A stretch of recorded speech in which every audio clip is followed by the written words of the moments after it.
out what to do and how. And I end that small story by saying, develop reputation for thinking. So senior management is watching, they are looking for ideas. I mean, we have 5-star awards at FedEx, and I got my share, and I can look at all the promotions I got it because as a result of walking into my boss's office and saying, you know what, if you look at it this way. And that's, and as I will show you, we don't have to strain our mind to do that. We just have to create the right conditions for the mind to, you know, BlackBerry invented the mobile email. And how he came up with BlackBerry, you know, Richard, he was sitting in Canada and he said, you know, I want to build a device with a full keyboard. But he said, how much you can shrink with laptop? So he said, what if you type using your thumbs? That was the genesis of BlackBerry. But what happened is, then somewhere along the line, a guy named Steve Jobs came along, and you know, or Samsung, and BlackBerry kind of, they had a 90% market share. Their market valuation was 84 billion one time, and they sold for less than 3 billion a couple of months ago. So the key is that doesn't matter, you know, how good your product is and how much you have. Same thing. Kodak invented the digital camera. It wasn't Canon or the other guys, but they were making so much money on paper. Same thing. I spoke to Sony North America. They are a big client of FedEx. So FedEx asked me to, you know, sort of business development. So I had lunch with the president and his team and talked about for half hour how did, you know, Fred Smith build and signed some copies of the book. Then I was talking to him after the talk, and I said, you know, you guys came up with the Walkman. Some of us older guys may remember Walkman. So you should have been the logical person to come up with the iPod. You know, all Steve Jobs did is he said, what if we combine the hardware and the software?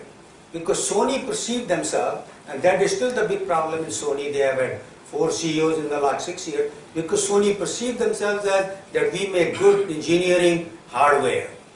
Well, now the whole economy is experience, customer experience. That is the key thing in the US economy, that, you know, doesn't matter what business you are in, what kind of customer experience you provide. And if you provide a better experience, so I'm speaking to a real estate group, a friend of mine owns Anurag Bhargav, IREO, you may have heard of it. They have a lot of complexes in Gurgaon, Pune, you know. So, I mean, I don't know about real estate, but I asked their head of HR yesterday, I said, what is your value proposition? He said, we are really providing high-end, you know, balance, quality of life and experience. And so that's what we're going to explore as to, you know, how do you differentiate. So, you know, when I talked to students at the University of Miami a few months ago at their career fair, that is the opportunity, because the world is changing. So that presents an opportunity to come up with some ideas. And that's what management is looking for, the people, you know, they are looking to, the story of Ram. Innovation is 3 distinct steps. A generation of ideas. How many times people run into hallway each other and say, you know, what if you look at our warehousing this way? What if you look at our marketing, our distribution, our membership drive in chamber? Or what if? Hallway. That is how creative the organization is. And then the second step is acceptance, because any idea is raw when it first comes out, and it may impact 5 other departments. So you have to get acceptance and get them on board to develop the idea, and then implementation may require the whole organization. In fact, this is a model Elizabeth Moss Cantor. She wrote a book about 30 years ago, a seminal book on change management. She's a professor at Harvard, and that's where I was reading the book and I kind of liked it and loved it. So it is a people process. You know, I spent the afternoon at Tata TRDDC. I was talking to Harish Wen, who's the director there. And you know, you can have technology and all the things, but innovation is somebody saying what if, and then people coming together and developing that and you know, implementation. So it is a people process. So innovation, as he was saying that it is not that you always have to come up with some big thing. In fact, if I look at FedEx history, and if you have time to talk, it is the cumulative of all the small improvements in innovation. That's what gives you. You don't have to be that far ahead of the competition. Just Smith would say, we just have to be 2 steps ahead. You know what is happening. And so it is a small I to a capital I. So this call center agent on the slide here. So we introduced Saturday delivery.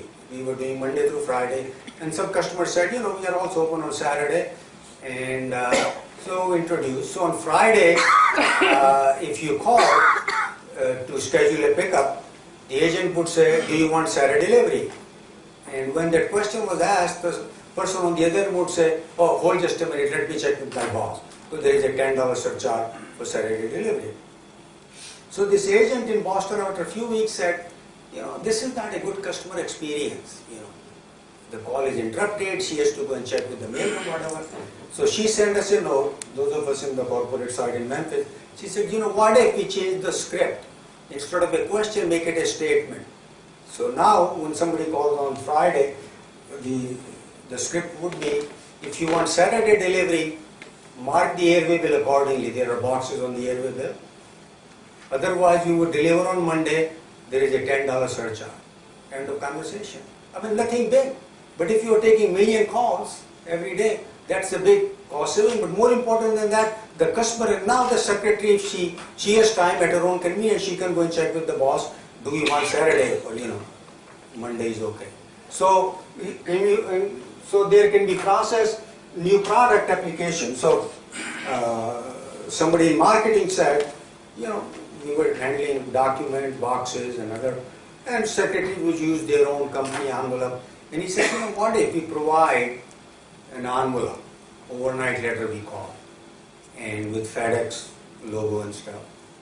And I was meeting with Smith on some other thing one-on-one, 6 months after introduction of overnight letter, and he said, man, I had no idea this thing would take off. In 6 months, we were handling 100,000 overnight letter a night. And if it is $10 per letter, it is $1 million per night, $250 million product in a year. Just simple. So what it did is, because FedEx had created that brand identity absolutely positively overnight. That's the top of mind. So when you want something critical, you want overnight, FedEx comes. So now people were using it because if a person got 20 mail in the morning and there is a FedEx envelope, he's going to open that first because we have created that mindset. And in fact, it was so reliable that Merrill Lynch has a tower in New York, and people from the 9th floor to send to mail to 22nd floor were using FedEx versus their internal mail. They found out how much money they were paying to FedEx, so they had to change their system. New business model, you know, that's the career in China. And again, looking at, we were a domestic company and seeing what is happening in the global economy and international. You know, application, this guy in England, you know, like these doors have this small cat door, you know, kind of a flap which cat can come in and out. And he was getting a lot of stray cats in his apartment. So he said, what if I put a chip into the collar so only when my cat comes, the door opens. You know, application, now he's got a big business of selling these chips for stray cats in US, and they have a lot of pets, and dogs. So. And the latest product at FedEx is sense-aware, that there are a lot of, you know, especially organ transplant or some other things which have to be temperature controlled, pressure controlled throughout their transportation. So this device, smaller than a cigarette pack, is monitoring constant and sending signal to the client that this is the temperature, this is the pressure, and certainly the pay. So it is, you know, how much value you can add and customize, you get a bigger margin. So creativity is asking what if, just connecting dots. It's as simple as that.